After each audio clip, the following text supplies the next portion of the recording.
This is day 3 of biography William Shakespeare. यहाँ हम discuss कर रहे हैं एलिजाबेथन एज, और एलिजाबेथन के महान राइटर रहे हैं एलिजाबेथन एज के विलियम शेक्सपियर, जो कि हम डिस्कस कर रहे हैं W.J. Long the history of English literature से। एंड कंटिन्यू करते हैं। This is day 3। तो लिखा है Shakespeare's poem rather than his dramatic work mark the beginning of his success.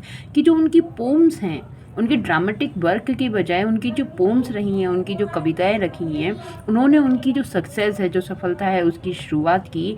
जो कि सबसे पहले उनका वर्क आता है Venus and Adonis. Venus and Adonis became immensely pop, तो वो बेहद प्रसिद्ध हो गई लंदन में। And its dedication to Earl of Southampton, ऐसा लिखा जाता है कि कहीं ना कहीं उन्होंने इस पोम को अर्ल ऑफ साउथहैम्पटन को डेडिकेट किया है।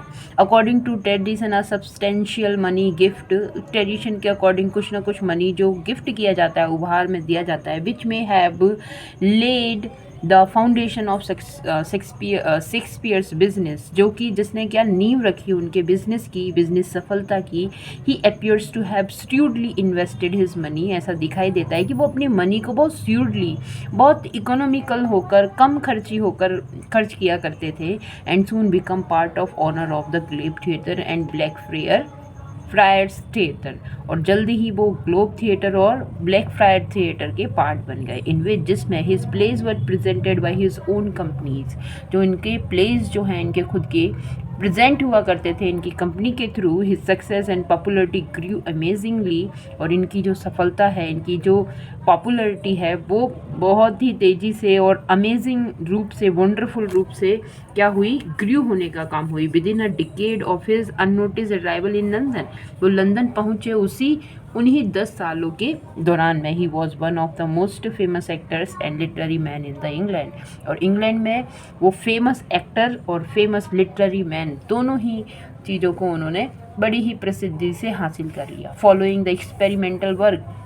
नीचे कुछ उनके एक्सपेरिमेंटल वर्क दिए हैं।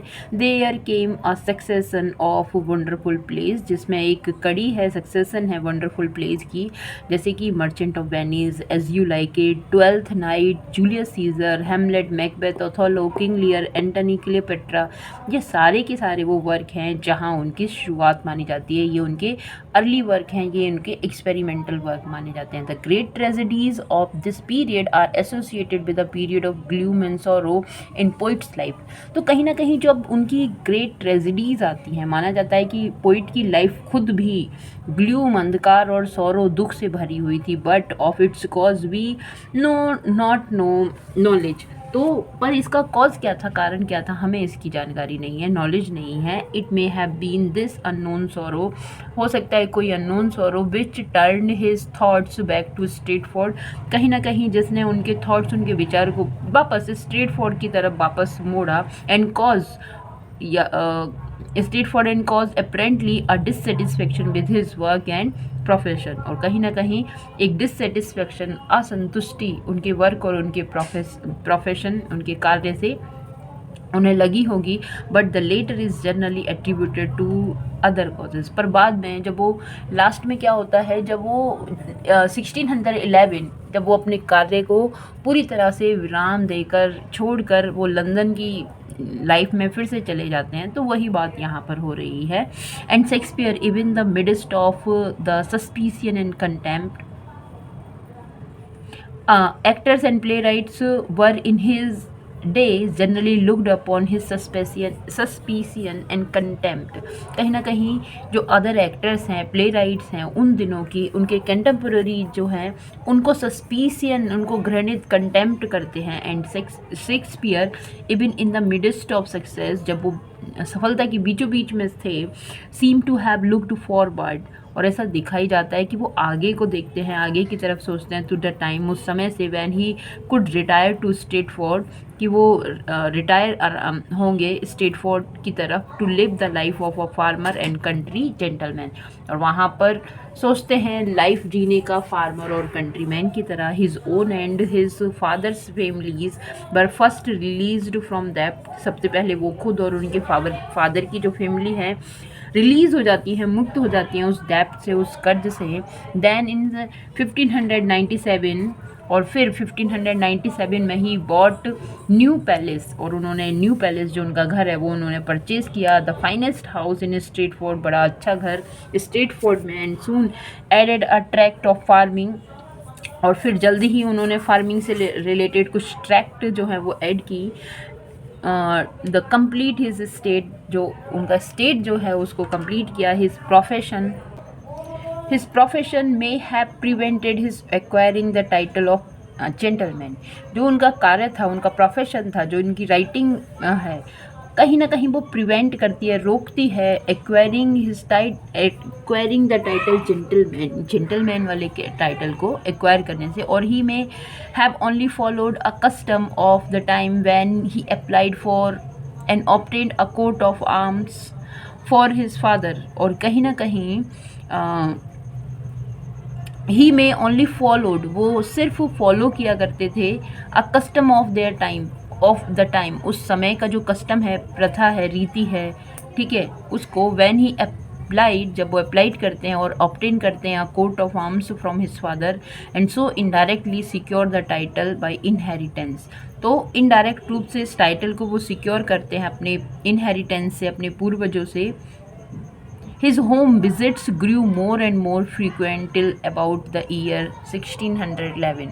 1611 वो टाइम पीरियड है जब वो अपने घर को बार बार विजिट करते हैं। He left London and retire permanently to Stratford, और लंदन को छोड़कर वो परमानेंटली स्ट्रेटफोर्ड में आकर रहने लगते हैं। दो still in the prime of life, जब वो अपनी लाइफ के प्राइम चरम पे थे, शेक्सपियर सून अबंडन्ड हिज ड्रामेटिक वर्क, और उन्होंने जल्द ही अपनी ड्रामेटिक वर्क है उसको छोड़ दिया for the comfortable life in country gentleman, country गांव देहात में रहने के लिए। फॉर हिज लेटर प्लेज, और बाद में जो उनके प्लेज नाटक आए, जैसे कोरियोलेनस है, सिम्बलिन है, विंटर्स टेल है, पेरिकल्स है, so a decided following off from his previous work, तो यहाँ पर एक डिसाइडेड फॉलोइंग दिखाई देती है उनकी प्रीवियस वर्क के कंपैरिजन में। And indicate another period of experimentation, और एक अलग ही पीरियड, एक अलग ही टाइम, एक जो पहला जो टेस्ट उन्होंने डेवलप किया था, जिस तरह का वर्क वो लिखते थे उससे अलग लिखने का काम करते हैं। तो पीरियड ऑफ एक्सपेरिमेंट जिसे कहते हैं, this time not to test his own powers, ये वो टाइम था जब वो अपनी पावर्स को टेस्ट नहीं करते थे, but to catch the fickle humour of the people, but जबकि तुच्छ फिकल जो ह्यूमर हैं पब्लिक के, उनको कैच करने का काम करते थे।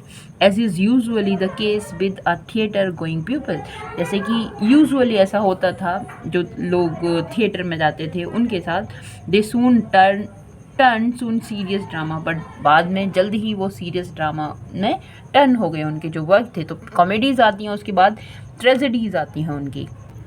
सीरियस ड्रामा टू सेंटिमेंटल और मोर क्वेश्चनेबल स्पेक्टिकल्स, तो सेंटिमेंटल भावुक को क्वेश्चनेबल स्पेक्टिकल्स जो दर्शक हैं उसमें ये बदल जाते हैं। एंड विद फ्लेचर, और फ्लेचर के साथ हु वर्क विद शेक्सपियर, जिन्होंने विलियम शेक्सपियर के साथ वर्क किया है, एंड सक्सीडेड हिम, और उन्हें सफलता दिलाई as the first playwright of London, पहले प्ले राइट लंदन में, उसकी तरह से the decline of the drama had already begun, तो जो डिक्लाइन है, जो पतन है ड्रामाज का, वो पहले से शुरू हो चुका था इन 1609, बट 1609 में 1609 में हाउएवर अकर्ड एन इवेंट, एक इवेंट ऐसा आया which gave Shakespeare his chance for a farewell to public, जो एक चांस देता है विलियम शेक्सपियर को कि वो लोगों से अब फेयरवेल करे, अलविदा ले। एंड इंग्लिश शिप डिसअपियर्ड, और जो उनकी इंग्लिश शिप वो डिसअपियर्ड हो गई, गायब हो गई। And all on board were given up for lost, और उस बोर्ड डायरेक्टर जो है गिवन अप वर दे दिया गया for lost. A year later the sellers return home, और एक साल के बाद ये जो सेलर्स थे वो घर लौटे। And there arrival created intense excitement, तो यहाँ पर एक नई बात हो रही है, एक इंग्लिश शिप की जो डिसअपियर्ड हो जाता है, बट 1 साल बाद उसके जो सेलर हैं, नाविक हैं, वो घर लौटते हैं और इसके घर आने की खुशी में एक्साइटमेंट वहाँ पर होता है। They had been wrecked on the unknown Bermudas and had lived there for 10 months. 10 महीनों तक वहाँ रहते हैं किसी अननोन बर्मुडाज आइलैंड पर, और उनका शिप जो है वो रैक हो जाता है ना, पूरी तरह से प्रभावित हो जाते हैं। टेरिफाइड बाई मिस्टीरियस नॉइजेज, और डरे हुए होते हैं बड़ी नॉइजेज, मिस्टीरियस नॉइजेज से, which they thought came from spirits and devils. वो जो सोचते हैं कि कहीं ना कहीं कोई जो राक्षस जो हैं, स्पिरिट्स जो हैं वहाँ से आ रही हैं। 5 different accounts of his fascinating shipwreck were published. 5 अलग अलग प्रकार के जो फैसिनेटिंग जो अकाउंट्स हैं, कहानियाँ हैं, वो पब्लिश कराई गई। And the Bermudas become unknown the he of devils, known as he of devils. अब ये जो आइलैंड बारमूडाज है वो जाना जाने लगा ही ऑफ डेविल्स के नाम से। Shakespeare took the story, Shakespeare ने इस स्टोरी को लिया, which caused as much popular interest as the latter shipwreck which gave us Robinson Crusoe and wove it into Tempest. और फिर इसी तरह से लिया जैसे उनकी पहले वर्क था रॉबिन्सन क्रूसो, और इसको बोब किया, बुन दिया द टेम्पेस्ट में। इन द सेम ईयर, उसी साल 1611, he probably sold his interest in the Globe and Blackfriars theatre. फिर जो उनका इंटरेस्ट है वो उन्होंने बेच दिया वहाँ से। उनके ये दोनों ही खुद के थिएटर, ग्लोब थिएटर और Blackfriars theatre, and his dramatic work was ended. और फिर टेम्पेस्ट के बाद उनका जो वर्क है ड्रामेटिक वर्क वो एंड हो गया। Few plays were probably left unfinished, कुछ प्लेज उनके अनफिनिश्ड रह गए, पूरे नहीं हो पाए। And were turn over to Fletcher and other dramatist, और ये टर्न हो गए, मुड़ गए फ्लेचर और अदर ड्रामाटिस्ट की तरफ फिनिश होने के लिए। That Shakespeare thought title of his success and had no idea that his dramas were greatest that the world ever produce, seems evidence from the fact that he made no attempt to collect और publish his work. जबकि Shakespeare को इस बात का कोई भी idea नहीं था कि उनके जो वर्क हैं ग्रेटेस्ट वर्क हैं इस पूरे संसार में, वर्ल्ड में प्रोड्यूस उन्होंने किए हैं, और कभी भी जो सीम्स एविडेंट इस बात का साक्ष्य होंगे उन फैक्ट से जिनको उन्होंने कोई अटेम्प्ट नहीं किया कलेक्ट करने का या पब्लिश करवाने का। और even to save his manuscript, जो उन्होंने हाथ से लिखे थे उस बात को सेव करने का, उन प्लेज को सुरक्षित रखने का, which were carelessly left to stage managers of the theatre, जो कि केयरलेसली बड़े ही बेपरवाह तरीके से वहाँ पर स्टेज मैनेजर्स जो थिएटर के हैं वहीं छोड़ दिए उन्होंने उन्हीं के पास। And so found their way ultimately to the ragman, है ना, और फाउंड देयर वे, और उन्होंने अपना रास्ता अल्टीमेटली रैगमैन की तरफ चुन लिया। आफ्टर अ फ्यू ईयर और क्वाइट लाइफ, कुछ सालों के बाद, उस शांत जीवन के बाद, ऑफ विच जिसमें we have less record than the hundreds of simple country gentleman of the time, जो 100 से भी अधिक जो रिकॉर्ड्स हैं उस टाइम के। Shakespeare died on the probable anniversary of his birth April 23, 1616। तो जो रिकॉर्ड्स हैं वो दिखाते हैं कि कहीं ना कहीं वो संभव था, probable, it is not exact, ठीक है, कि 1616 में 1616 में उन्होंने दुनिया से विदा ले ली।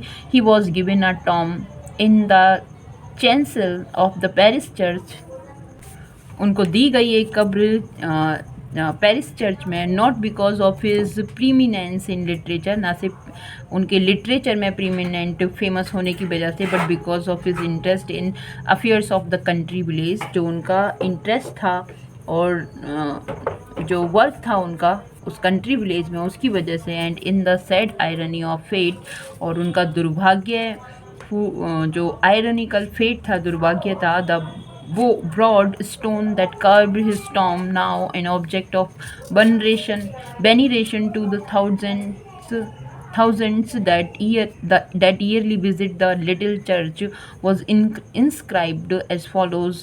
और क्या लिखा है उनकी टॉम पर? Good friend, for Jesus sake, forbear to dig the dust enclosed here, blessed be the man that spares these stones, and cursed be the that moves my bone। और ये बड़ा ही इम्पोर्टेंट है, यहाँ से जो question है वो पूछा जाता है कि ये किसकी स्टोन पर ये टॉम पर ये जो वर्ड्स हैं जो कर्व हुए हैं। और इस बारे में दिस रैट डॉगरल, ये जो डॉगरल है ये वो लाइन जिनमें कोई राइम स्कीम नहीं है ना।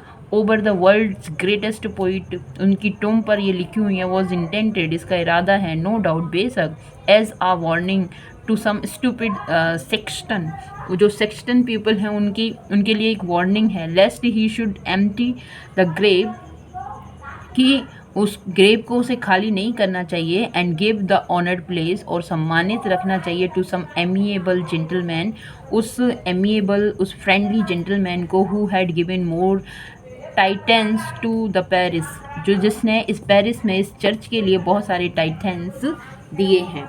वर्क्स ऑफ शेक्सपियर, जो उनके वर्क हैं at the time of Shakespeare's that 21 plays existed in manuscript. इस बात को याद रखना है कि 21 प्ले जो हैं उसमें एग्जिस्ट होते हैं, पता चलते हैं उस मैन्युस्क्रिप्ट में इन वेरियस थिएटर, अलग अलग थिएटर्स में। A few others had already been printed, कुछ प्रिंट हो जाते हैं क्वार्टो फॉर्म में। यहाँ से भी क्वेश्चन आता है क्वार्टो फॉर्म और फोलियो फॉर्म के उनके जो वर्क हैं। एंड लेटर, और बाद में, are the only publications that could possibly have met with poets own approval, और कुछ और जो वर्क थे publications जो कि that could possibly have met कहीं ना कहीं poets की अप्रूवल पर मिलते हैं।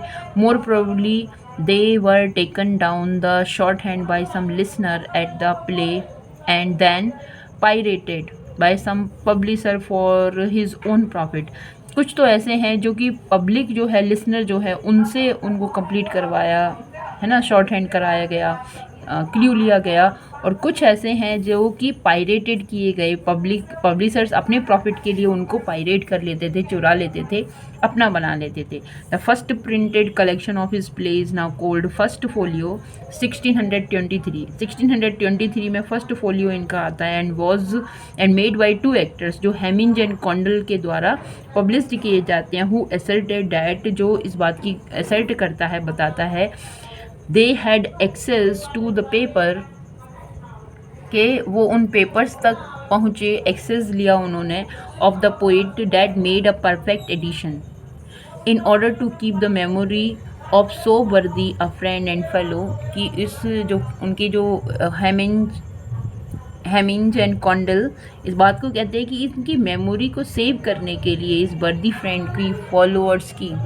This contains 36 of the 37 plays generally attributed to Shakespeare.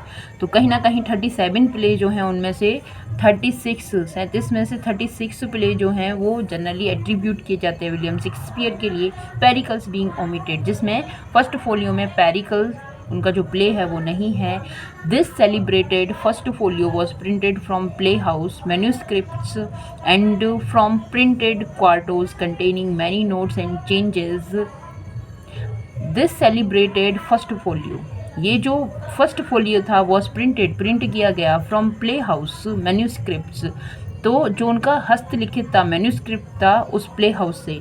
And from printed क्वार्टोज, और फिर वो क्वार्टोज में आया। कंटेनिंग मैनी नोट्स, जिसमें बहुत सारे नोट्स थे, चेंजेस थे बाई इंडिविजुअल, अलग अलग एक्टर्स के थ्रू, एंड स्टेज मैनर्स के through. More over it was full of typographical errors, और जिसमें बहुत सारी टाइपोग्राफिकल एरर थी, गलतियाँ थी। Though the editors alleged great care and accuracy, आरोपी तो उसे किया गया केयर और एक्यूरेसी के साथ उन्हें पब्लिश करें। एंड सो इसीलिए though it is the only authoritative edition भी है, तो जो उनका फोलियो था, ये ऑथोरिटेटिव एडिशन हमारे पास होता है। It is of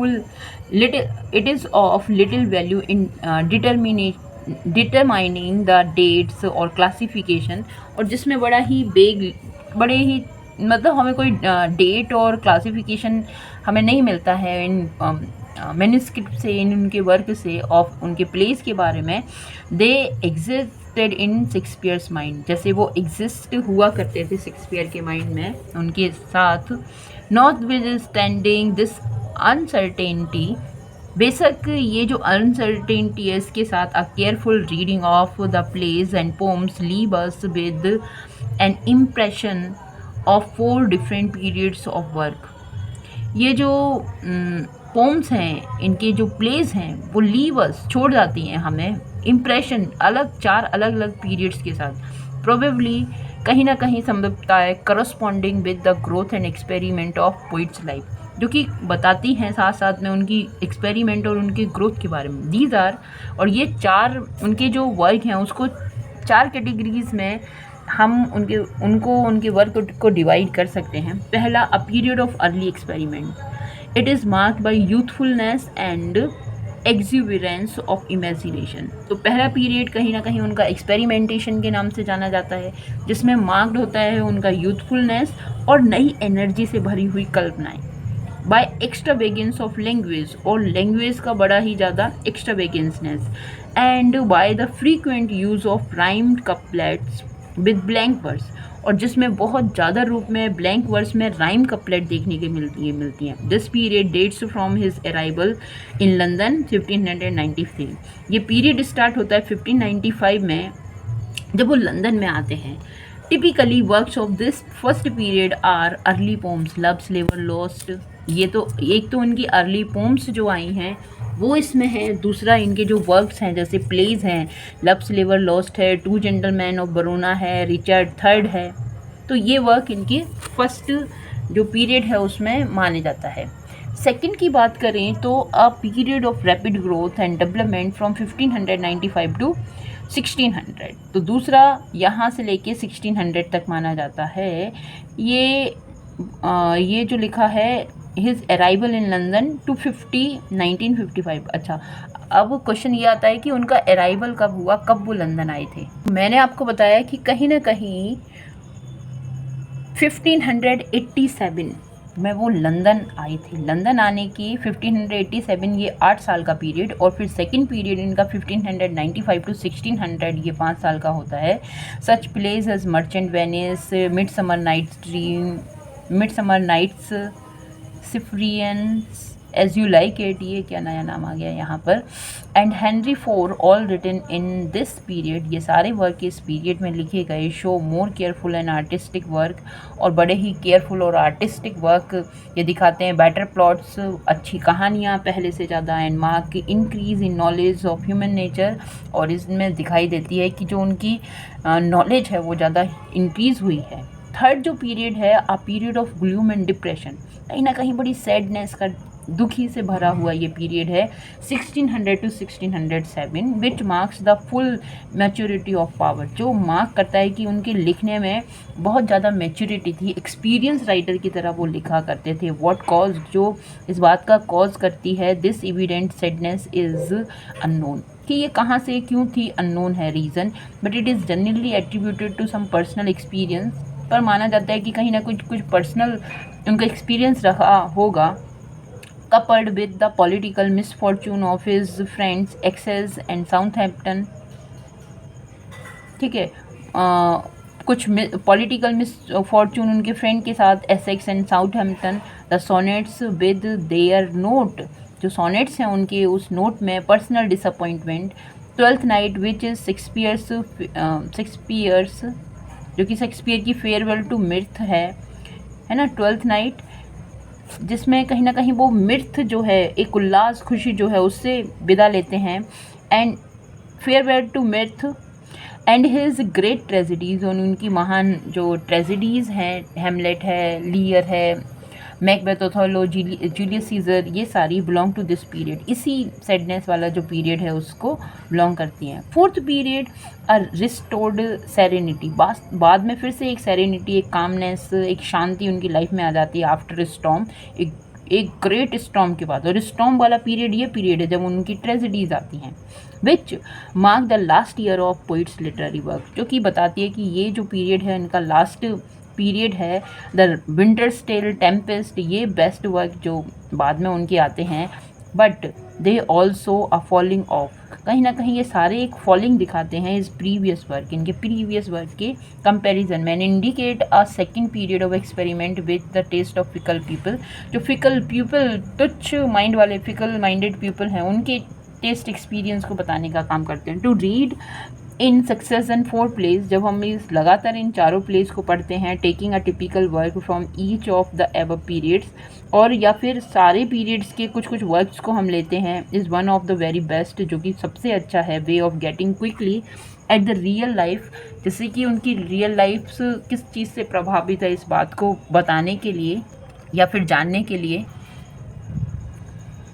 the real life and mind of Shakespeare, जो शेक्सपियर के बारे में बताता है। Following is a complete list with the approximate dates of his work, जो कुछ हैं यहाँ पर अप्रॉक्सीमेट डेट के साथ ये वर्क दिए हैं। देखो डेट फिर भी यहाँ पे ग्रेट बुक है ये W.J. लॉन्ग की, कोई ऐसी वैसी सस्ती बुक नहीं है ना, ऑथेंटिक वर्क है, बुक है ये। यहाँ पर भी जो डेट्स हैं वो अप्रॉक्सीमेट हैं। तो क्लासिफाइड उनको किया है फर्स्ट पीरियड के जो उनके अर्ली एक्सपेरिमेंट वर्क रहे हैं, विनस एडोनिस है, लेप ऑफ लुक्रीज है, 1594 का वर्क, टाइटस एंड्रोनिकस और हेनरी फोर्ड, जो तीनों ही पार्ट्स उसके हैं, कहीं ना कहीं 1590-91। लव स्लेवर lost 1590, comedy of errors, two gentleman Verona 1591-92, और रिचार्ड थर्ड 1593, रिचार्ड सेकंड और किंग जोन्स 1594 और 95। ये टाइम पीरियड, ये अर्ली टाइम पीरियड उनका दिया हुआ है। लंदन में आने के बाद उन्होंने इस तरह से लिखना स्टार्ट किया। सेकंड जो पीरियड है वो उनका बहुत रोमांटिक जो पीरियड है वो रहा है। एक ग्रेट वर्क यहाँ पर आते हैं वो देते हैं, जैसे रोमियो जूलियट है, मिडसमर नाइट्स ड्रीम 1595 के माने जाते हैं, मर्चेंट ऑफ वेनिस है, हेनरी फोर्थ है फर्स्ट पार्ट इसका, Henry fourth second part, merry wives Windsor 1597 माना जाता है, much ado about nothing 1598, as you like it और हेनरी फोर्थ 1599, ये टाइम पीरियड माना जाता है इसका। थर्ड पीरियड या मैच्योरिटी पीरियड या ग्लूमी पीरियड जिसको हम कहेंगे, जहाँ इनके सोनेट्स 1600 से कब तक इन्होंने लिखे नहीं पता। ट्वेल्थ नाइट है 1600, टेमिंग ऑफ द श्रू है, जूलियस सीजर है, हैमलेट, वो ट्रोइलस क्रेसिडा है 1601, 1602, all's well and well ends well, measure for measure 1603, Othello 1604, king Lear 1605, Macbeth 1606, Antony Cleopatra, Timon of the Athens 1607। ये वर्क इनकी tragedies इस time पर आती हैं। फोर्थ पीरियड और उनका लेट एक्सपेरिमेंट पीरियड जो कैरियोलेनस है, पेरिकल्स है 1608 में, Cymbeline 1609, Winter's Tale 1610-11 and Tempest 1611, और हेनरी फोर्थ ये भी लेटर पार्ट में इन्होंने लिखा but this left unfinished. Classification according to source, जो विलियम शेक्सपियर के जो वर्क रहे हैं यहाँ पर उनका क्लासिफिकेशन, उनका वर्गीकरण उस सोर्स के हिसाब से किया जाता है।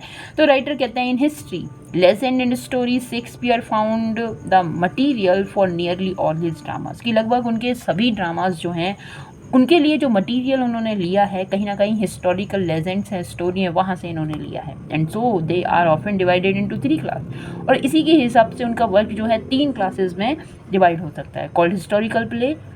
और पहला जो हिस्टोरिकल प्ले कहा जा सकता है लाइक रिचर्ड सेटकिन, हेनरी फिफ्थ, लेजेंडरी और पार्टली हिस्टोरिकल प्लेस लाइक, और कुछ ऐसे कि कहीं ना कहीं पार्टली कुछ हिस्टोरिकल प्लेस की कैटेगरी में आएंगे, जैसे मैकबेथ है, किंग लियर है, जूलियस सीजर है। फिक्शनल प्ले कुछ काल्पनिक, जैसे रोमियो जूलियट है, मर्चेंट वेनिस है, Shakespeare invented few if any, Shakespeare ने कुछ कम जो है इन्वेंट किए इस तरह का जो प्ले हैं।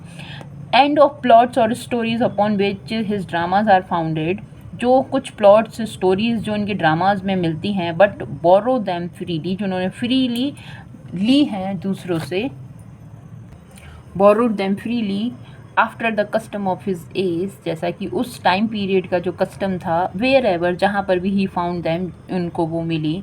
His legendary and historical material, जो उनके लेजेंडरी पौराणिक जो कथाएँ हैं, हिस्टोरिक कथाएँ हैं, मटीरियल है डिपेंडेड लार्जली ऑन हॉलिन्सेट क्रॉनिकल्स, इसको अंडरलाइन करेंगे, उनके बहुत सारे हिस्टोरिकल वर्क हैं। ये हॉलिन्सेट क्रॉनिकल्स जो है इंग्लैंड की, स्कॉटलैंड और आयरलैंड यहाँ से मिलते हैं, और North translations and Plutarch famous lives, जो कि ट्रांसलेट किए गए थे नॉर्थ और प्लूटार्च, नॉर्थ ट्रांसलेशन प्लूटार्च की लाइफ से। A full half of his plays are fictional, एक कहीं ना कहीं आधे से ज़्यादा उनके जो प्ले हैं वो फिक्शनल है, and these he use most popular romances of the days, और जिसमें वो जो रोमांसेस है, रोमांचित जो वर्क है वो उन दिनों का उसको डालने का काम किया करता था। Seeming to depend most on the Italian storyteller, और ऐसा लगता है कि वो इटालियन स्टोरी टेलर्स हैं उस पर बहुत ज़्यादा डिपेंड होते हैं। Only 2 or 3 of his plots, Love Sliver Lost, Merry Wives of Windsor, are said to be original. ये तीनों का प्लॉट ऐसा माना जाता है कि ओरिजिनल है, उन्हें खुद से अपने दिमाग से लिखा। And even these are doubtful, मगर फिर भी ये डाउटफुल है। Occasionally William Shakespeare made over and older plays, तो वर्क किया करते थे ओल्डर प्लेस पर, इन as in Henry VI, Comedy of Errors, Hamlet, and in one instances at least he seized upon an indicate of shipwreck। तो कहीं ना कहीं एक और जो इंस्टेंस है, उदाहरण है, जिसमें वो सीज करते हैं एन इंसिडेंट ऑफ शिपरेक, जो सिप ढूंढने की कहानी है उसको, इन विच लंदन में वॉज ग्रेटली इंटरेस्टेड, जिसकी बड़ी इंटरेस्ट के साथ रूम, and made out of it original, made out बना दिया उसको original and fascinating play the Tempest, अपनी काल्पनिक play Tempest, in much the same spirit which leads our modern playwrights, उसी स्पिरिट के साथ जो हमारे मॉडर्न प्ले राइट्स हैं उसे यूज़ करते हैं, लीड करते हैं, उसी रास्ते पर चलते हैं। When they dramatise a popular novel, कहीं ना कहीं किसी नॉवल को जब वो ड्रामाटाइज करते हैं, और war story to catch the public fancy, की लोगों की जो फैंसीज है, कल्पनाएँ हैं, उनको कैच किया जाए, तो वो इसी तरह से लिखने का काम करते हैं। अब है classification according to dramatic types. पहले हमारा क्लासिफिकेशन था उनके जो वर्क हैं उसका, ठीक है, कि हिस्टोरिकल प्ले हैं, लेजेंडरी प्ले हैं, ट्रेजिडीज़ हैं, कॉमेडीज़ हैं। अब जो ड्रामास के टाइप हैं, Shakespeare dramas are usually divided into 3 categories. अभी हमने मटेरियल पढ़ा कि कहाँ कहाँ से किस मटेरियल उन्होंने बोरो किया है। अब ये जो ड्रामास के जो टाइप हैं, इनको 3 मुख्य भागों में बांट सकते हैं, ट्रेजिडीज़, कॉमेडीज़ और historical place. Strictly speaking the drama, but 2 divisions, tragedy and comedy. Strictly उनको ड्रामा कहेंगे, बट उसमें भी डिवीज़न हम 2 का कर सकते हैं कि ट्रेजेडी है, कॉमेडी है। In which are include the many subordinate forms, जिसमें कुछ और फॉर्म्स भी जो ड्रामास की हैं इंडिकेट की जा सकती है, इंक्लूड की जा सकती है, जैसे ट्रेजेडी कॉमेडी हुआ, मेलो ड्रामा हुआ, लिरिक ड्रामा हुआ, जिसे ओपेरा भी कहते हैं, फार्स हुआ, et cetera. A tragedy is a drama. जो ट्रेजिडी है वो ड्रामा है in which the principal characters are involve in desperate circumstances. तो कहीं ना कहीं जहाँ पर मेन करेक्टर है कुछ डेस्पिरेट है ना, दुख से भरे हुए सर्कमस्टांसेस में फंस जाता है, एंड लेड ओवरवेलमिंग पैशन, और ओवरवेलमिंग पैशंस को वो उससे घिर जाता है। It is invariably serious and dignified. तो कहीं ना कहीं वो सीरियस होता है, डिग्निफाइड होता है, सम्मानित होता है वो व्यक्ति। The movement is always stately, और जो मूवमेंट है वो क्षण है स्टेटली रूप से आगे बढ़ता है, but grows more and more rapid as it approaches the climax. पर वो जो स्टोरी है जब क्लाइमैक्स पे पहुंचती है तो बहुत ज़्यादा तेज़ी से आगे बढ़ती है। And the end is always calamitous, और जब उसका एंड होता है तो दुख से भरा हुआ होता है, resulting in death and dire misfortune. कहीं ना कहीं जो प्रिंसिपल करेक्टर है उसका मिसफॉर्चून, उसकी डेथ कहीं ना इस तरह से एंड होता है। As Chaucer's monk says before he begins to, जैसे कि चौसर के जो मॉन्क है कहते हैं स्टार्ट करने से पहले, by well in manner of tragedy. और क्या कहते हैं, tragedy is to sign us certain stories. और कहीं ना कहीं ये बात जो है ओल्ड इंग्लिश में लिखी हुई है। आगे बढ़ती हूँ मैं। A comedy on other hand, और दूसरी तरफ जो कॉमेडी है, is a drama in which the characters placed in more or less humerus situation. कहीं ना कहीं कम और ज़्यादा ह्यूमरस सिचुएशंस में जो मेन करेक्टर है वो रहता है। The movement is light and often मिर्थफुल and play ends in general good will and happiness. जो मूवमेंट है लाइट तरीके से, बड़े हल्के तरीके से, आनंदपूर्ण तरीके से एंड होता है, या तो सच्चाई के साथ या फिर हैप्पीनेस के साथ। The historical drama aims to present some historical age और करेक्टर्स। जो हिस्टोरिकल ड्रामा है उनका एम क्या होता है कि हिस्टोरिकल जो बैकग्राउंड है, करेक्टर्स हैं, उनको समझाया जाए, उनको स्टेज पर दिखाया जाए। And may be either a comedy और ट्रेजेडी, और हो सकता है कि वो हिस्टोरिकल प्ले कोई ट्रेजेडी हो या फिर कॉमेडी हो।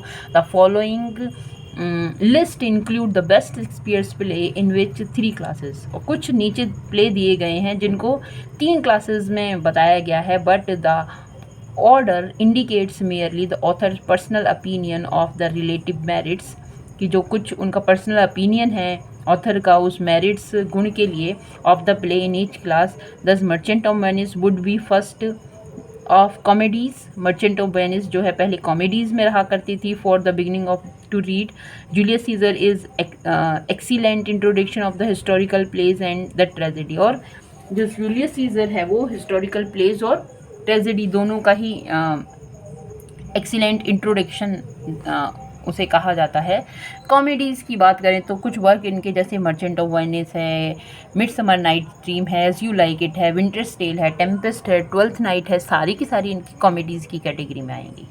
ट्रेजेडीज़ की बात करें तो रोमियो एंड जूलियट है, Macbeth, Hamlet, king Lear, Othello. Historical plays की बात करें तो Julius Caesar, Richard second, Henry fourth शायद, Henry fifth, Coriolanus, Antony, Cleopatra, ये सारे उनके हिस्टोरिकल प्ले हैं। कुछ डाउटफुल प्ले भी उनके हैं। It is reasonably certain that some of the plays generally attributed to Shakespeare are partly the work of other dramatist. कहीं ना कहीं कुछ वर्क जो शेक्सपियर्स को विलियम शेक्सपियर्स को एट्रीब्यूट किए जाते हैं अदर ड्रामेटिस्ट के वर्क माने जाते हैं, पार्टली उनको कहा जाता है। The first of these doubtful plays often called the Shakespearean group, और ये जो डाउटफुल प्ले हैं वो शेक्सपियरियन ग्रुप से रिलेट किए जाते हैं कि उनके ग्रुप के हैं। Titus Andronicus and first partly of Henry six, the first part of Henry six, Titus Andronicus और फर्स्ट पार्ट है हेनरी सिक्स का William Shakespeare probably work with Marlowe, माना जाता है कि मार्लो के साथ, क्योंकि मार्लो ने भी जो ट्रेजिडीज़ लिखी हैं वो उसी तरह की लिखी हैं, वो ब्लडी ट्रेजिडीज़ लिखने का काम किया करते थे, जैसे डॉक्टर्स फ्रॉस्टस आप कह सकते हैं। In the last part of Henry six and Richard third, the three plays Taming of the Shrew, Timon, Pericles are often partly Shakespeare's work but other authors are unknown. ये भी पार्टली माना जाता है, पर जो अदर ऑथर कौन है ये अननोन है। पहले तो बता दिया कि यहाँ पे तो मार्लो ने कहीं ना कहीं हेल्प की होगी, उससे थीम वगैरह मैच करती है, पर यहाँ अननोन है। Henry eight is the work of Fletcher and Shakespeare, हाँ ये तो माना जाता है। और यहाँ से क्वेश्चन भी आता है कि भाई ये जो हेनरी एट्थ है जिसने कंप्लीट किया है, जिसने हेल्प की है, उनके को ऑथर कौन रहे हैं, तो ये इम्पोर्टेंट है, वो फ्लेचर रहे हैं। opinion being divided as a whether Shakespeare helped Fletcher or whether it was an unfinished work of Shakespeare. या तो ऐसा माना जाता है कि विलियम शेक्सपियर का अनफिनिश्ड वर्क है या फिर फ्लेचर ने इसको हेल्प किया था। Which was put in to Fletcher's hand for completion, जो कि बाद में उनको दे दिया उसे कंप्लीट करने के लिए। Two noble kinsmen is a play not ordinarily found in editions of William Shakespeare, और जो टू नोबल किंग्समैन है ये भी इसका एडिशन नहीं पता चलता, but it is often placed among the doubtful work, ये भी डाउटफुल वर्क है। The greater part of the play is undoubtedly by Fletcher, इसका भी जो ग्रेटर पार्ट है वो भी अनडाउटेडली फ्लेचर को ही जाता है। Edward third is one of the several crude place, जो उनके क्रूड प्लेस हैं अभी कच्चे ही हैं, मतलब एक्सपीरियंस नहीं है, जिसमें एडवर्ड थर्ड है। पब्लिश किया जाता है first anonymously and later attributed to William Shakespeare, सबसे पहले एनोनिमसली इसको पब्लिश किया जाता है और बाद में विलियम शेक्सपियर को एट्रीब्यूट किया जाता है by publisher who desire to sell their buyers, जिसकी इच्छा होती है अपने बायर्स को सेल आउट करने की। It contains a few passages that strongly suggest Shakespeare, कुछ ऐसे पैसेजेस हैं जो सजेस्ट कहते हैं कि उन्होंने लिखा होगा, but external evidences all against this authorship, पर कुछ और एविडेंसेस हैं, साक्ष्य हैं जो इस बात के अगेंस्ट जाते हैं। कुछ वर्क में उनके पोम्स हैं उसकी बात कर लेते हैं। It is generally asserted that if Shakespeare had written no plays, his poems along would have given him commanding place in Elizabethan age। अगर उन्होंने कोई ड्रामा नहीं भी लिखा होता फिर भी उनकी जो पोम्स हैं वो उनको एलिजाबेथन एज का एक कमांडिंग प्लेस देने के लिए मतलब दे सकती थी। Nevertheless in the various historical of our literature there is apparent a desire to praise and pass over all, तो नेवरथलेस बेशक इन द वेरियस हिस्ट्रीज, अलग अलग जो हिस्ट्री है इतिहास है उनमें जो आर लिटरेचर हमारा लिटरेचर है, साहित्य है, देयर इज अपरेंट, ये स्पष्ट है, डिज़ायर एक इच्छा रखना, टू प्रेज की तारीफ़ करना एंड पास ओवर ऑल और गुजरना, but sonnets are rapidly as possible, पर जो उनके सोनेट्स थे वो इतनी जल्दी से उभरे जैसा कि पॉसिबल है। And the reason may be stated frankly, और जो रीज़न है इसका वो स्पष्ट रूप से कहा जा सकता है, his two long poems Venus Adonis and rape of Lucrece certain much poetic fancy, कहीं ना कहीं कल्पनाओं से भरी हुई थी, but it must be said of both, in दोनों के बारे में कहा जा सकता है that the subject are unpleasant, कहीं ना कहीं अनप्लीजेंट सब्जेक्ट या मैटर रहा है, and that they are dragged out to unnecessary length, और जिसको वो खींच कर ले गए बहुत लंबा, जिसको उन्होंने लिखा in order to show the play of youthful, कहीं ना कहीं यूथफुलनेस का जो प्ले है, नाटक है, उसे दिखाने के लिए। यूथफुल इमेजिनेशन की जो यूथफुल है, जब युवावस्था है, उसकी जो कल्पनाएं हैं उसको बताने के लिए वो इसको बड़ा लंबा खींच के लेकर जाते हैं, बहुत लंबा लिखा है उन्होंने। They were extremely popular in Shakespeare's day, और ये विलियम शेक्सपियर्स के डे में बहुत ज़्यादा पॉपुलर रहे, but in comparison with his great dramatic work these poems are now of minor importance, पर उनकी ड्रामेटिक वर्क से अगर कंपेयर किए जाएँ तो ये पोम जो है माइनर इंपॉर्टेंस रखती हैं। आगे बात करते हैं उनके सोनेट्स के। 154 अंडरलाइन दिस वन, क्योंकि दिस इज़ इम्पॉर्टेंट कि कितने सोनेट्स उन्होंने लिखे, तो ये हमें 154 154 सोनेट्स देखने को मिलते हैं। Direct expression of the poet's own feelings that be possess for, इसमें पोइट्स की जो फीलिंग है, उनकी भावनाएं हैं, जो एक्सप्रेशंस यहाँ पर हमें डायरेक्ट रूप से मिलता है, दैट बी पजेस, जो हम पजेस करते हैं, for his plays are the most personal in all literature, की उनके जो प्लेज हैं वो पर्सनल हैं उस पूरे लिटरेचर में। दे वर पब्लिश टुगेदर इन 1609, और ये जो उनके सोनेट्स हैं कब पब्लिश किए गए, 1609 में, but they had any unity in Shakespeare's mind, but if they had, पर वो कहीं ना कहीं क्या उनमें कुछ इस तरह की यूनिटी दिखाई देती है। Their plan and purpose are hard to discover, क्या प्लान था, क्यों लिखे उन्होंने सोनेट्स, ये नहीं पता चलता। By some critics they are regarded as merely literary exercise, उसको माना जाता है कि भाई इसी तरह से लिटरेरी एक्सरसाइज, उन्होंने एक्सपेरिमेंट के लिए उन्होंने सोनेट्स लिखे। बाय अदर कुछ ये कहते हैं as the expression of some personal grief, कि कहीं ना कहीं अपना खुद का जो ग्रीफ है, दुख है, उसे बताने के लिए। During the third period of the poet's literary career, तो जो थर्ड पीरियड रहा उनका उस समय के। Still others taking in hint from the sonnets beginning two loves I have, कुछ और भी राइटर हैं जो सोनेट्स की बिगनिंग, जो उन्होंने बिगनिंग में जो सोनेट्स लिखे वहाँ से कुछ हिंट लेते हैं, जैसे कि सोनेट्स है two loves I have a comfort and despair, divided them in all into two classes, जो उनको दो अलग अलग भागों में, क्लासेस में वर्गीकृत करती हैं। एड्रेस टू अ मैन, उस मैन को एड्रेस करने के लिए, हु वॉज शेक्सपियर्स फ्रेंड, कि ये सोनेट्स जो शेक्सपियर की फ्रेंड है उनके लिए लिखे गए। एंड टू अ वीमेन, या फिर एक वीमेन के लिए, हु डिसडेन हिज लव, जिसने उनके प्रेम को तिरस्कार किया, प्रेम को नहीं समझा। द रीडर में वेल अवॉइड सच क्लासिफिकेशन, जो रीडर हैं इन क्लासिफिकेशंस को अवॉइड कर सकता है। एंड रीड फ्यू सोनेट्स, और कुछ सोनेट्स को पढ़ सकते हैं, लाइक 29, जैसे कि सोनेट नंबर 29 है। For example let them speak their own message, जिससे कि उनका जो खुद का मैसेज है वो पता चलता है। फ्यू आर ट्रिवियल, कुछ तो उसमें तुच्छ भी हैं, कुछ आर्टिफिशियल भी हैं। Suggesting the elaborate exercise of piano player, जिसमें कुछ इलेबोरेट उदाहरण देते हैं पाइनो प्लेयर का। But the majority are remarkable, पर कुछ बहुत ज़्यादा जो उनके सोनेट्स हैं वो रिमार्केबल हैं, यादगार हैं, फेमस हैं फॉर देयर सब्टल थाट, जो उनके सूक्ष्म थॉट हैं, ऐसे थॉट्स जो कि वैल्यूएबल हैं, है ना, उन सोनेट्स के थ्रू उन्होंने देने का काम किया है। एंड एक्सक्यूसाइट एक्सप्रेशंस, और भव्य एक्सप्रेशंस हैं उनमें। Here and there is one like the beginning, कुछ एक यहाँ पर हैं, जैसे कि उन्होंने स्टार्ट किया, when to the season of sweet silent thought I summon up remembrance of this past, कि जब इस तरह के उस सीज़न में जब प्यारे साइलेंट थॉट्स आते हैं, बुलाता हूँ कुछ यादों को जो पास्ट की हैं, तो इस तरह से वो स्टार्ट होते हैं। Which will haunt the reader long afterwards, तो जो बाद में भी उनके दिमाग में इस बात को गूंजती है, like the remembrance of the old German melody, जिस तरह से ओल्ड जर्मन मेलोडीज़ होती थी। अब हम बात करते हैं William Shakespeare's place and influence, उनका जो स्थान है और इन्फ्लुएंस, उनका जो प्रभाव है उसकी।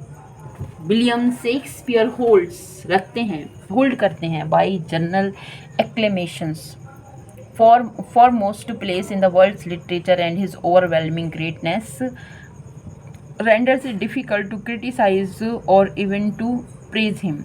कहीं ना कहीं फॉरमोस्ट प्लेस, बहुत आगे का प्लेस रखते हैं उस लिटरेचर के वर्ल्ड में, सबसे पहले का प्लेस रखते हैं, एंड ओवरवेलमिंग ग्रेटनेस उनकी जो रेंडर करती है, डिफ़िकल्ट है उनको क्रिटिसाइज़ करना या फिर उनको प्रेज करना. 2 पोइट्स ओनली, 2 पोइट्स हैं, Homer and Dante, have been named with him, जो उनके साथ नेम उनका रख सकते हैं. विलियम शेक्सपियर इतने महान रहे हैं कि ये जो अपने 2 पर्सन है, महान एंशियंट राइटर हैं, होमर एंड डांटे, उनके साथ उनका नाम आ सकता है. But each of these wrote with narrow limit, but इनने भी बड़ी नैरो लिमिट के साथ लिखा. भाई Shakespeare genius included all the world of nature and man. William Shakespeare दुनिया के सारे नेचर के लिए, मैन के लिए लिखते हैं इन अ वर्ड, और कुछ एक शब्द में he is the universal poet, कि वो यूनिवर्सल पोइट है. वो किसी एक समाज के लिए नहीं, किसी एक देश के लिए नहीं, किसी एक नेचर के लिए नहीं, पर कहीं ना कहीं पूरी दुनिया के लिए लिखने का काम करते हैं, है ना. उनके प्लेस में अगर हम इंडियन भी उनके प्लेस को पढ़ेंगे तो कहीं ना कहीं हमें ऐसा लगेगा कि हम उससे जुड़ सकते हैं, बड़े इजीली हम उन प्लेस से जुड़ सकते हैं. To study nature in his work, अगर उनके वर्क में नेचर को स्टडी किया जाए, is like exploring a new, तो कहीं ना कहीं ऐसा लगता है कि हमने एक न्यू ब्यूटीफुल कंट्री को एक्सप्लोर किया है, घूम लिया है. To study man his work is like going into a great city, और इंसानों को वर्क स्टडी किया जाए तो ऐसा लगता है कि एक महान सिटी में हमने गए हैं. व्यूइंग द मोर्टले क्राउड, जो उनकी जो डिफरेंट क्राउड है, अलग अलग प्रकार की क्राउड है, इसमें हर एक इंसान हर एक तरीके का, हर एक वर्गीकरण क्लास का इंसान यहाँ पर आता है. As one views a great masquerade, जो इन मास्क को, मास्क्यूरेड को देखता है. In which past and present mingle freely in familiarly, जो कहीं ना कहीं प्रेजेंट और पास्ट को मिंगलिंग करते हैं, फ्रीली मिला देते हैं, familiarly. As if the dead were all living again, कि जो मर चुके हैं वो फिर से जीवित हो गए हैं. And the marvellous thing in this masquerade of the shorts of condition of man, जो उनकी मार्वलस थिंग है, बड़ी ही जो अच्छी बात है उनके मस्क्यूरेट्स में, उनके प्लेस में, of all sorts of conditions of man. तो वो क्या है, एक तरीका है इंसानों की जो कंडीशंस है उसका. Is that Shakespeare lift the mask from every face, तो उसमें वो क्या करते हैं कि भाई जो एक मास्क लगा हुआ है, एक पर्दा जो लगा हुआ है फेस पर, उसको हटाने का काम कर देते हैं. Let us see the man as he is in his own soul, तो कहते हैं कि चलो दिखाते हैं इंसान को जैसे वो वास्तव में है, उसकी जो ओन सोल है.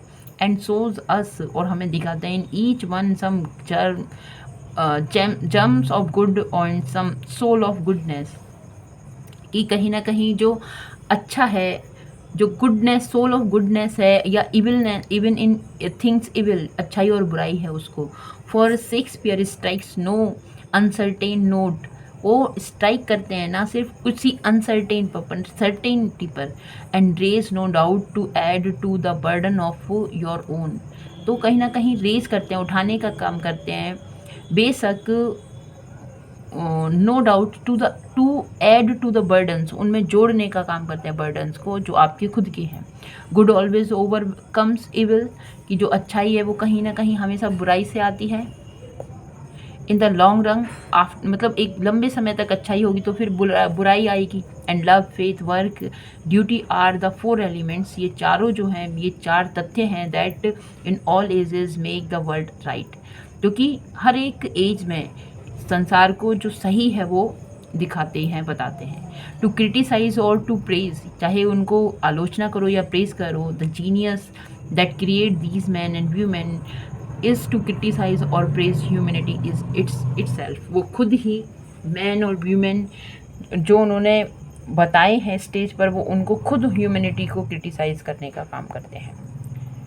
ऑफ हिज इन्फ्लुएंस, अगर उनके प्रभाव की बात करें in literature, it is equally difficult to speak, इसको वास्तव में बताना डिफ़िकल्ट है. Goethe express the common literary judgment when he says, कहीं ना कहीं गॉथे जो जर्मन राइटर हैं, है ना, फिलोसोफर हैं, साइंटिस्ट भी हैं, जो बताते हैं, I do not remember that any book और पर्सन और even in my life ever made so great an expression upon me as the plays of Shakespeare, कि जितना प्रभाव मेरे ऊपर पड़ा है विलियम शेक्सपियर का कि किसी और वर्क ने इंसान ने मेरे ऊपर छोड़ा होगा. His influence upon our language and thoughts is beyond calculation, जिसको नापा नहीं जा सकता, कैलकुलेट नहीं किया जा सकता, इतना प्रभाव उनके वर्क ने छोड़ा है. William Shakespeare and King James Bible are two great conservators of English speech. ये दोनों ही वर्क हैं. King James, William Shakespeare, English speech को कंजर्व संरक्षित करने का काम इन दोनों ने किया है. And one who habitually reads them, एक जो उनको हैबिचुअली आदतन रूप से रीड्स करता है, finds himself possessed of a style, और पाता है कि वो खुद घिरा हुआ है, पजेस है उस स्टाइल से, उस वोकेबलरी से, डैट आर बियॉन्ड क्रिटिसिज्म, जो कि आलोचना करने के परे है. Even those who read no Shakespeare, अगर मान लो वो इंसान भी जिसने कभी विलियम शेक्सपियर को नहीं पढ़ा है, are still unconsciously guided by him, और वो अनकॉन्शियस रूप से कहीं ना कहीं उसी के विचारों से गाइड किया गया है.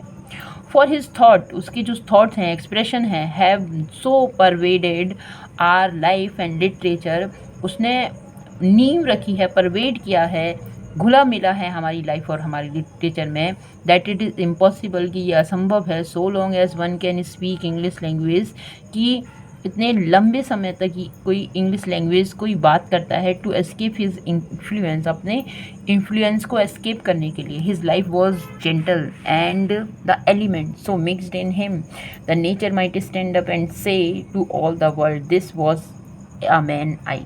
और यहाँ पर एंड की तरफ हम उनकी लाइफ की चल रहे हैं.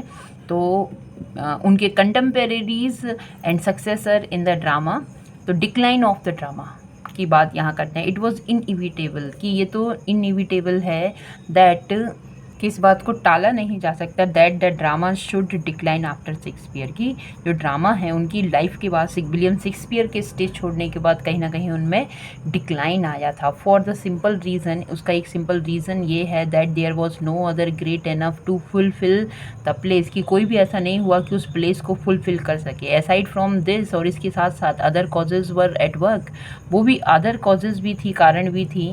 एंड चीफ ऑफ दीज, और उसमें जो मुख्य थी, was at the very source of the Elizabethan drama, और उसमें जो मुख्य थी वो ये थी कि जो सोर्स थे एलिजाबेथन ड्रामा के. इट मस्ट बी रिमेंबर्ड, इस बात को भी हमें याद रखना चाहिए, that our first playwright, जो हमारे पहले प्ले राइट हैं, wrote to please their audience, उन्होंने अपनी ऑडियंस को प्लीज़ करने के लिए, खुश करने के लिए लिखने का काम किया. That the dramas rose in England, इसी वजह से इंग्लैंड में जो ड्रामाज हैं उनका उठान हुआ, वो रोज़ हुए, because of the desire of patriotic people, तो इच्छा थी उन देशभक्त लोगों की, to see something of the stirring life of them, कि कहीं ना कहीं इस हिलाने वाली, रोमांचित करने वाली जो लाइफ है उस टाइम की, उसको रिफ्लेक्ट किया जाए स्टेज पर.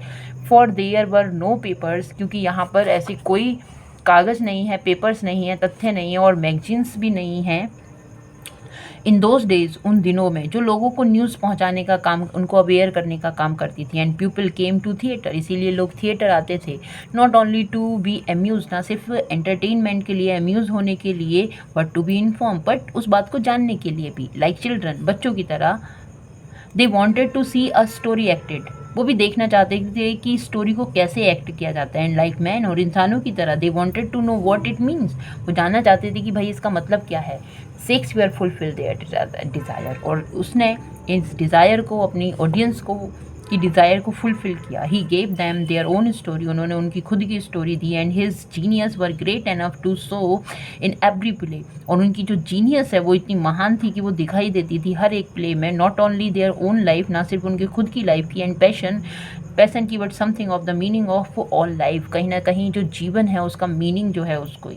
एंड डैट एटर्नल जस्टिस, और जो एटर्नल जस्टिस है, which uses the war of human passion, जो यूज़ की जाती है युद्ध क्षेत्र में ह्यूमन पैशन के, for their own great ends, जिसमें उनके खुद का ही एक महान एंड होता है. दस, इसीलिए good and evil mingle freely in dramas, की अच्छाई और बुराई है वो मिल जाती है नाटकों में freely. But the evil is never attractive, पर इविल कभी भी अट्रैक्टिव नहीं होती. एंड गुड ट्राइम्स और इनइविटेबली एज फेट, जैसे कि भाग्य होता है, अटल रूप से जो गुड है वो ट्राइम्फ करती है, विजय पाती है. दो यद्यपि his language is some time coarse, की कहीं ना कहीं कभी कभी उनकी लैंग्वेज लैंग्वेज जो कोर्स होती थी, भद्दी होती थी, we are to remember that it was the custom of the age to speak, और हमें इस बात को भी याद रखना चाहिए कि ये उस समय का कस्टम था। सम वॉट कोर्सली, कहीं ना कहीं कुछ भद्दता में, डैट इन द लैंग्वेज, जो कि लैंग्वेज में थी, as in thoughts and feelings, जो कि थॉट्स और विचारों में, फीलिंग्स में थी। Shakespeare is far above most of his contemporary, वो अपनी कंटेम्पररीज से भी कहीं ना कहीं फार एबव, बहुत ऊंचे थे। विद दिस सक्सेसर, इस जो ये उनके जो सक्सेसर हुए हैं, आने वाले राइटर हुए हैं, ऑल दिस वॉज चेंज, उन्होंने वो सारा सब कुछ चेंज किया। The audience itself had gradually change, audience खुद से धीरे धीरे चेंज हुई, उनका टेस्ट चेंज हुआ। And in place of plain people eager for the story, उस जगह पर सिर्फ वो लोग सिर्फ ईगर थे किसी कहानी को सुनने के लिए एंड इन्फॉर्मेशन को सुनने के लिए, we see a larger and larger proportion of those who went to play because they had nothing else to do. फिर हम उस तरह के लोगों को देखते हैं जो वेंट टू द प्ले, जो प्ले देखने के लिए जाते थे क्योंकि उनके पास कुछ और नहीं था। दे वॉन्टेड अम्यूजमेंट, वो एंटरटेनमेंट अम्यूजमेंट चाहते थे only. And since they had blunted by the idleness the desire for simple and wholesome amusement, कहीं ना कहीं ब्लंटेड थे वो उस आइडलनेस से, the desire for simple and wholesome amusement, कि उनको पूरा का पूरा अम्यूजमेंट एंटरटेनमेंट देखने के लिए मिल जाए। They called for something more sensational. William Shakespeare successor catered to the depraved taste, कहीं ना कहीं वो कैटर्ड थे, पोषित थे उस डिप्रेव्ड जो पुराना टेस्ट है उससे, of his new audience. They lacked not only William Shakespeare's genius, कहीं ना कहीं उनकी जीनियस की कमी उनको खलती थी, but his broad charity, his moral insight into life, इन सब सारी चीज़ों की भी कमी उनको खलती थी। With the exception of Ben Jonson, कुछ एक्सेप्शन हैं जैसे Ben Jonson, they neglect the simple fact, उन्होंने सिंपल फैक्ट्स को हमेशा नेग्लेक्ट किया। That man in his deepest nature is moral being, कि कहीं ना कहीं उनके जो जो मैन है डीपेस्ट नेचर में, एक गहरी प्रकृति में, वो मोरल था। And that only a play which satisfies the whole nature, और प्ले जो कहीं ना कहीं सेटिस्फाई, संतुष्ट करता है उस पूरे नेचर को of man, by showing the triumph of moral law can Holi satisfy the audience, कि जो मोरल लॉ है, जो कानून है, जो उसको पूरी तरह से सेटिस्फाई करता है, सेटिस्फाइंग एन ऑडियंस और पीपल, जो कि सेटिस्फाई करता है ऑडियंस को, पीपल को। Warm and Fletcher forgetting deep meaning of life, ये दोनों ही राइटर जो हैं, जो जीवन का, जो लाइफ का डीप मीनिंग है उसको भूल गए। Stop for effect by increasing the sensationalism of their place, कहीं ना कहीं प्रभावित थे इंक्रीज करने में सेंसेशनलिज्म अपने प्लेस में। Webster revealed tragedy of blood and thunder, Webster ने जो ट्रेजेडीज रिवील की वो थंडर और ब्लड से भरी थी। Massinger Ford made another step downwards, और ये दोनों ही राइटर और डाउनवर्ड चले गए। Producing evil and licentious scenes for their own sake, अपने ही मज़े के लिए, अपने ही सेक के लिए ये इस तरह के सीन्स, इविल और लाइसेंटियस सीन्स जो हैं उनको प्रोड्यूस करने लगे। मेकिंग करेक्टर सिचुएशन मोर इमोरल, और सिचुएशंस और करेक्टर्स को और ज़्यादा इमोरल इन्होंने बनाने का काम किया, दिखाने का काम किया। Notwithstanding these characters and situation, okay, dramatic ability stage become insincere, frivolous and bad. ना सिर्फ उनकी जो एबिलिटी है ड्रामाटिस्ट की इनसिंसियर हो गई, तुच्छ हो गई, बैड हो गई। बेन जॉनसन ऑड, जो उनका जो ऑड है वो कहता है, come leave the loathed stage is judgment of the large and honest nature. क्रोन बियरी, जो कि जजमेंट था एक बड़ी ही और ईमानदारी से भरे हुए नेचर का। क्रोन बियरी, जो थका हुआ दिखाई पलता है, आगे बढ़ता है, ऑफ द प्लेज, उन नाटकों में, and players of the time, उस समय के नाटककारों में भी। We read with a sense of relief, और हम पढ़ते हैं एक सेंस ऑफ रिलीफ के साथ, दैट इन 1642 कि 1642 में, only 26 years after William Shakespeare's death, सिर्फ 26 साल हुए थे विलियम शेक्सपियर की डेथ के, उसके बाद ही दोनों जो हाउस हैं पार्लियामेंट के, voted to close the theatre, उन्होंने वोट किया कि भाई थिएटर्स को बंद कर दिया जाए। क्यों? As breeder of lies and immortality, जैसे आज का सिनेमा जो है, आज पेरेंट्स परेशान है इस बात से कि हमारे जो बच्चे हैं वो बिगड़ रहे हैं, जो इस तरह से बिगड़ रहे हैं, देख देख कर बिगड़ रहे हैं, है ना। तो उसी तरह से वो भी जब कैथोलिसिज्म वहाँ पर था तो वो लोग भी सोचते थे कि ये जो हमारी पब्लिक है वो कहीं ना कहीं इमोरलिटी जो है, इस तरह के करेक्टर से वो उसका प्रभाव पड़ रहा है। तो वो ये सोचकर उन्होंने मतलब दोनों ही हाउसेस ने वोट किया थिएटर्स को क्लोज करने का, कि ये लाइज और इमोर्टलिटी को ब्रीड करने का, पनपाने का काम कर रहे हैं। इसके आगे हम पढ़ने वाले हैं बेन जॉनसन को, और उनके एलिजाबेथन एज के कंटेम्परेरी रहे हैं। इसी के साथ यहाँ पर हमने विलियम शेक्सपियर को पूरी तरह से कंप्लीट किया, और आगे हम एलिजाबेथन को एज को भी धीरे धीरे कंप्लीट कर रहे हैं। होप करती हूँ कि ये आपको बहुत अच्छा लगा होगा। Thanks for watching it. Thank you. Give us your valuable comment suggestions.